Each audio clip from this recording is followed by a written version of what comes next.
Hello ಸ್ನೇಹಿತರೆ, ನಮಸ್ಕಾರ. Investor ಇನ್ ಕನ್ನಡ ಚಾನಲ್ಗೆ ಸ್ವಾಗತ. ಇವತ್ತಿನ ಪ್ರಶ್ನೆ, ಸ್ಟಾಕ್ ಎಕ್ಸ್ಚೇಂಜ್ ಅಂದ್ರೇನು, NSE ಹಾಗೂ BSE ಅಂದ್ರೆ ಏನು?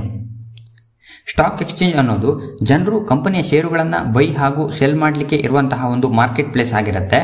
ಅಂದರೆ ಕಂಪನಿಯ ಷೇರುಗಳನ್ನು ಬೈ ಮಾಡುವವರು ಹಾಗೆ ಷೇರುಗಳನ್ನು ಸೆಲ್ ಮಾಡುವವರನ್ನ ಕನೆಕ್ಟ್ ಮಾಡುವಂತಹ ಒಂದು ಪ್ಲಾಟ್ಫಾರ್ಮ್. ಇಂಡಿಯಾದಲ್ಲಿ 2 ದೊಡ್ಡ ಸ್ಟಾಕ್ ಎಕ್ಸ್ಚೇಂಜ್ಗಳಿದೆ. ಒಂದು BSE ಅಂದರೆ ಬಾಂಬೆ ಸ್ಟಾಕ್ ಎಕ್ಸ್ಚೇಂಜ್. ಇದು 1875ರಲ್ಲಿ ಸ್ಟಾರ್ಟ್ ಆಗಿದ್ದು ಭಾರತದ ಫಸ್ಟ್ ಹಾಗೂ ಓಲ್ಡೆಸ್ಟ್ ಸ್ಟಾಕ್ ಎಕ್ಸ್ಚೇಂಜ್. ಇದರ ಮೇನ್ ಇಂಡೆಕ್ಸ್ನ ಹೆಸರು ಸೆನ್ಸೆಕ್ಸ್ ಅಂತ. ಇದು ಇಂಡಿಯಾದ ಟಾಪ್ 30 ಕಂಪನಿಗಳನ್ನು ರೆಪ್ರೆಸೆಂಟ್ ಮಾಡುತ್ತೆ. ಎರಡನೆಯದು NSE ಅಂದರೆ ನ್ಯಾಷನಲ್ ಸ್ಟಾಕ್ ಎಕ್ಸ್ಚೇಂಜ್. ಇದು 1992ರಲ್ಲಿ ಸ್ಟಾರ್ಟ್ ಆಗಿದ್ದು ಇದರ ಮೇನ್ ಇಂಡೆಕ್ಸ್ ನಿಫ್ಟಿ 50. ಇದು ಇಂಡಿಯಾದ ಟಾಪ್ 50 ಕಂಪನಿಗಳನ್ನು ರೆಪ್ರೆಸೆಂಟ್ ಮಾಡುತ್ತೆ.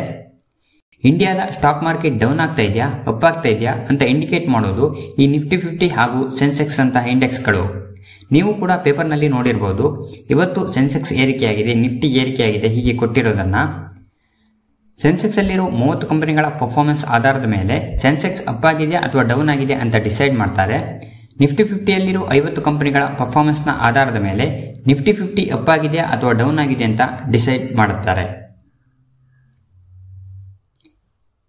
ಇದೇ ರೀತಿ ಸ್ಟಾಕ್ ಮಾರ್ಕೆಟ್ ರಿಲೇಟೆಡ್ ಯಾವುದಾದ್ರೂ ಕ್ವಶನ್ ಇದ್ದರೆ ಕಮೆಂಟ್ ಸೆಕ್ಷನಲ್ಲಿ ಕಮೆಂಟ್ ಮಾಡಿ.